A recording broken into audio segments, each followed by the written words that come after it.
करीम नूदल अगुन साबिक़ा तालका सदर नगर पार्कर अॼु हिते प्रेस क्लब ते आयो आहियां।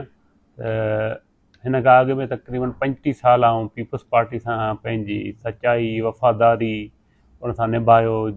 जलसा हुजनि, जुलूस हुजनि, लालकाणो हुजे, शही मोहतरमा जॾहिं 18 अक्टूबर ते आई कराची में, बम धमाका हुजनि, पोइ उन्हनि सभिनि में जेको आहे पार्टी लाइ वॾियूं कुर्बानियूं ॾिनियूं, हर शइ कई पार्टी लाइ। तक़रीबन 35 साल जीअं मूं वटि पार्टी जो उहिदो रहियो, ईअं मूं पंहिंजी सचाई वफ़ादारी ऐं महिनत ख़ुलूस सां पोइ निभायो। अॼु पीपल्स पार्टी ॿिए खे सदर कयो आहे, ॾाढी सुठी ॻाल्हि आहे। उहो माना हिकिड़ो क़ौम जो माण्हू आहे, मूंखे उन खां को कोन्हे, मूंखे वरी उन जाइ ते ज़िले जो डिप्टी जनरल सेक्रेटरी कयो आहे।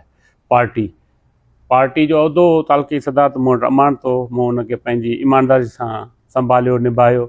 ऐं अॼु पार्टी मूंखे डिप्टी जनरल सेक्रेटरी ॾिनी आहे, उन तां इस्तीफ़ा ॾियां थो।